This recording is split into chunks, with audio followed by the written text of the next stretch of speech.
If I woke up tomorrow and my doctor handed me a lab report showing dangerously elevated blood sugar, pre-diabetic, borderline diabetic, and told me I had just 14 days before my next panel, I would not go on a crash diet.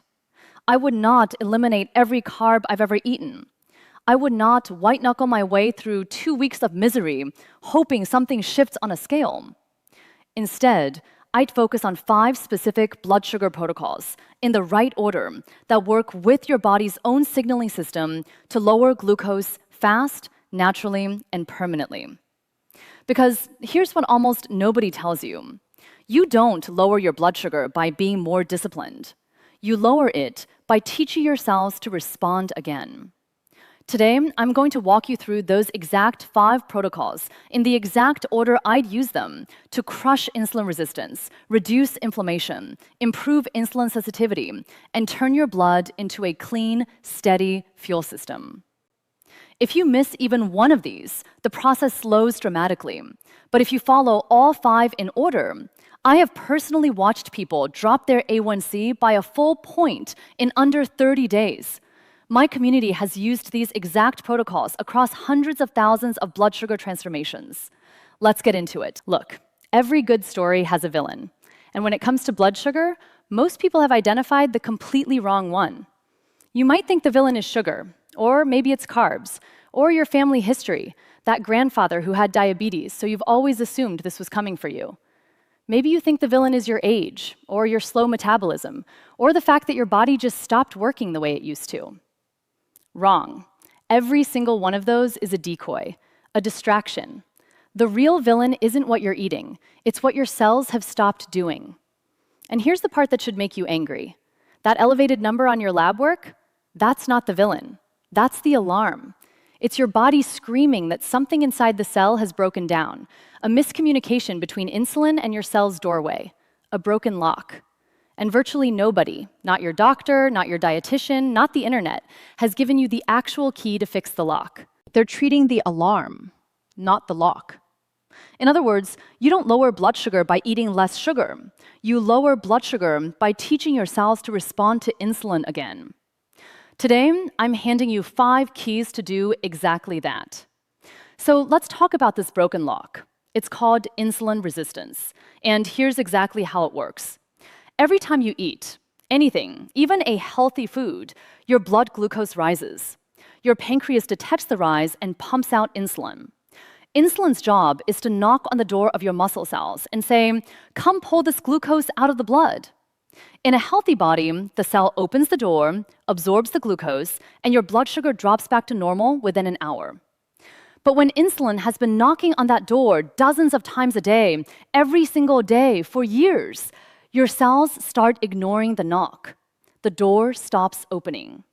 So your pancreas pumps out more insulin to knock louder. Your blood sugar stays elevated. Your pancreas slowly exhausts itself trying to compensate. And nobody shows you this loop. High insulin makes cells more resistant. More resistance requires more insulin. More insulin creates more resistance. The signal is getting louder. The cell is getting more deaf. You cannot break this loop by eating a salad. You have to go inside the cell and fix the lock itself. And that is exactly what these 5 protocols do. Now that we know the enemy, let's stop feeding it. Let's start with the mistake that keeps almost everyone stuck. Most people trying to lower their blood sugar make one catastrophic error. They cut the cookie and keep the juice. They eliminate the candy bar and keep the sports drink. They remove dessert and keep the flavored yogurt, the store-bought smoothie, and the healthy granola bar. And then they wonder why their blood sugar barely moves. What almost nobody tells you is this. Liquid sugar is biologically different from solid sugar. When you drink sugar, orange juice, apple juice, sports drinks, sweetened coffee beverages, protein shakes with added sugar, even kombucha, it hits your bloodstream in minutes. There is no chewing, no fiber, no digestion time to buffer the impact. One 12-ounce glass of orange juice spikes your blood sugar faster and higher than eating a candy bar. I know how that sounds, but here is the science. A Harvard School of Public Health study tracking over 100,000 participants found that people who consumed 1 or more servings of fruit juice per day had a meaningfully higher risk of developing type 2 diabetes, while people eating whole fruit had a lower risk. Same fruit, different form, completely different blood sugar consequence. I want you to hear that again. The juice form of the exact same fruit can raise your diabetes risk. The whole fruit form can lower it. That is not a small distinction. That is the whole game. Your rule for level 1, the chew your calories rule. For the next 14 days, nothing with calories enters your body in liquid form. Water, black coffee, unsweetened tea. That is your complete liquid list. Everything else, you chew it. This one switch alone produces meaningful drops in fasting blood sugar within the first 5 to 7 days in study after study. Not a month from now, the first week. Congratulations, the flood is stopped. But stopping the flood isn't enough. Now we need to teach your body what to do when glucose actually arrives. And that is level 2.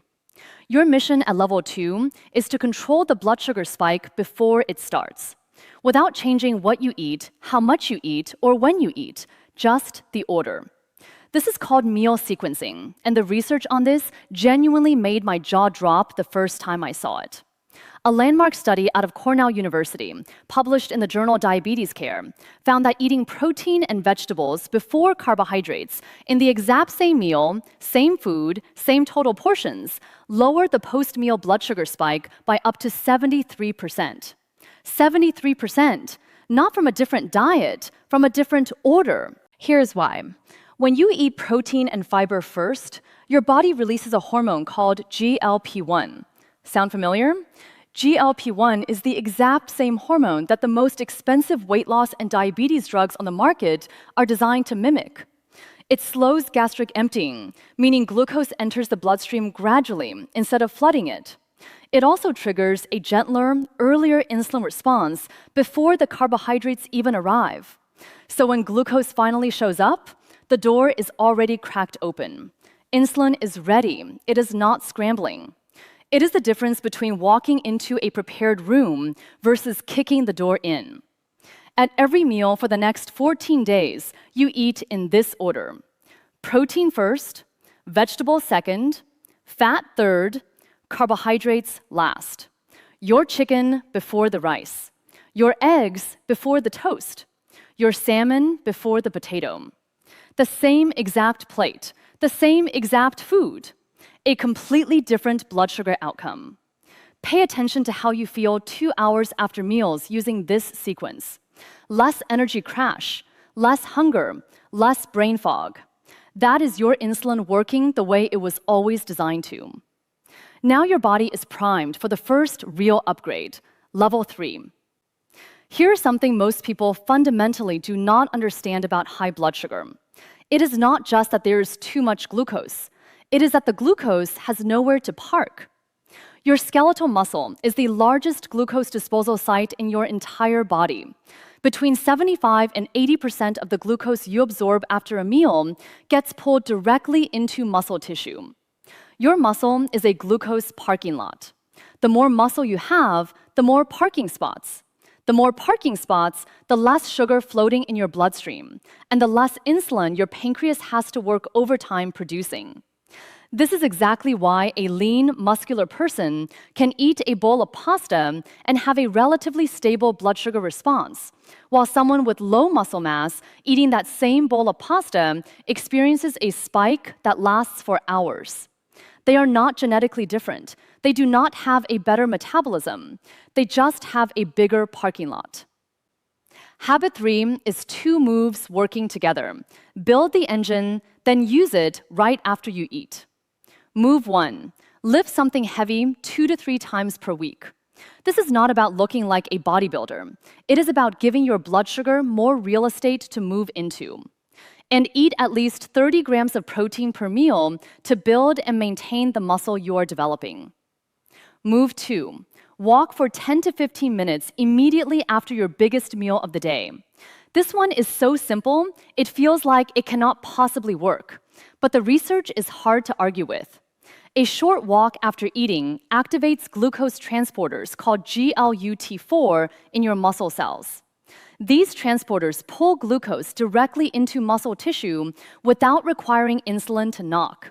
You are physically moving sugar out of your blood and into storage, insulin independent. Research from the University of Otago confirmed that short walks, specifically after meals, lowered blood sugar significantly more than the same number of steps taken at random points throughout the day. Same total steps, better timing, dramatically better result. Lift 2 to 3 times a week. Hit 30 grams of protein per meal. Walk 10 to 15 minutes after dinner, every single night. Now, there is one thing I have found that makes building and holding that muscle dramatically more efficient, especially as we get older. Let me take 60 seconds on this, because for blood sugar management specifically, it matters more than most people realize. Here's where most blood sugar protocols collapse. Level 4. You can eat perfectly. You can sequence every meal. You can walk after dinner every night. You can be doing every single thing right. And one habit, one invisible override switch, will wipe out all of it in a single night. Sleep deprivation. Here's how extreme this is. A study from the University of Chicago found that just 4 nights of sleeping 5 hours per night, not 0 hours, 5 hours, caused a 40% reduction in insulin sensitivity. In terms of what that does to your cell's ability to respond to insulin, that is the metabolic equivalent of gaining 30 pounds of body fat. 4 nights, 40%. Here's the mechanism. When you are sleep deprived, your cortisol rises. High cortisol tells your liver to release stored glucose into your bloodstream, even when you have not eaten a single thing. You can wake up after a poor night of sleep with a fasting blood sugar that is 20, 30, even 40 points higher than a rested morning. 0 food consumed, just poor sleep. And then the loop starts. Higher blood sugar disrupts sleep architecture. Disrupted sleep raises cortisol. Higher cortisol raises blood sugar. Same vicious loop, different entry point. Sound familiar? Because now you know exactly how to break it. For the next 14 days, 7 to 9 hours of sleep is non-negotiable. Screens off 1 hour before bed. Blue light directly suppresses melatonin, which is required for your deepest, most blood sugar clearing sleep phase. Kitchen closed 3 hours before bed. Eating close to bedtime spikes insulin precisely when insulin should be at its lowest point of the entire day. Room cold, dark, and quiet. Your body needs a temperature drop to initiate deep sleep. Here's what my community consistently reports when they implement this level alone. Fasting blood sugar numbers that have been stuck for months begin dropping within the first week. Not from a diet change, from a sleep change. That is the power of the override switch. We have 1 level left, and this is the one that pulls everything together. Your mission at level 5 is to activate the natural compounds that regulate blood sugar at the cellular level. Because your body was never designed to need medication to manage blood sugar. It was built with its own regulatory system, a network of enzymes, hormones, and molecular switches that, when activated correctly, make everything else on this list work faster, deeper, and longer. Here's what is different about you right now versus when you started this video. You have stopped the hidden glucose flood. You have mastered meal sequencing, blunting the spike before it starts. You have built a glucose parking lot, and you are using it immediately after meals. You have fixed the override switch. Your cells are waking up insulin sensitive instead of insulin resistant. Now your body is ready. Now, when you activate these natural switches, they work exactly the way they were designed to. You are not surviving anymore. You are not reacting to crashes and spikes and the anxiety of checking a number. You are thriving with a metabolism that knows how to regulate itself again. Here are the 3 most studied natural blood sugar activators. Berberine.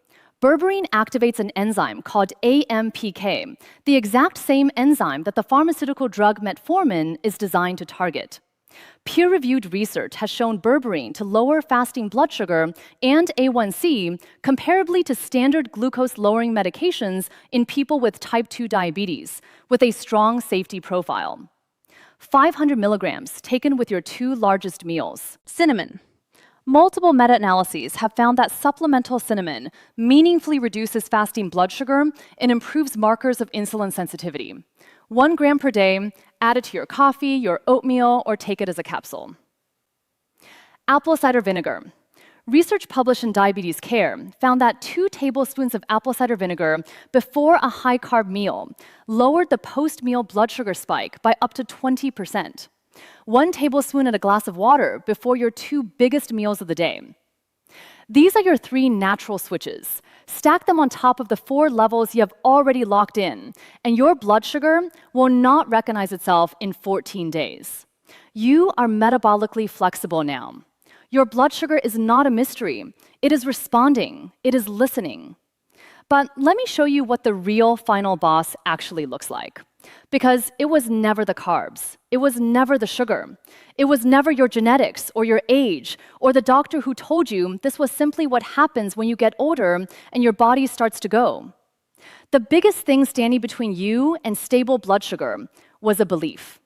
The belief that your cells had permanently forgotten how to respond. The belief that your body had started working against you. The belief that once that number starts climbing, the only direction it goes is up. That belief is wrong. Your cells are not broken. They have never been broken. They are responding precisely, accurately, faithfully to every signal you have been sending them. And now you know how to change the signals. Here's the truth. You do not have a blood sugar problem. You have a cellular communication problem. And now you have 5 tools to fix the communication at its source. Every meal you sequence correctly, every walk you take after dinner, every night you sleep 8 hours, every morning you reach for water instead of juice. Those are signals. And your body does exactly what the signals tell it to do. You never had a blood sugar problem. You had a blood sugar symptom. The real battle was happening at the cellular level. And now you know how to win it. Follow this map. All 5 levels. Give your body 14 days of the right signals. And I cannot wait to read your comment about what happened to your numbers. If you know someone who has been told their blood sugar is too high, a parent, a spouse, a close friend, share this video with them right now. Do the 14 days together. An accountability partner doubles the results and makes the difference between a 2-week experiment and a permanent lifestyle. And if you enjoyed this lesson, I made a video about the 1 drink I have every single morning that keeps my blood sugar stable from the moment I wake up until I go to sleep. And most people are shocked when they find out what it is. I put the link on screen right now. Click that next, and I will see you there.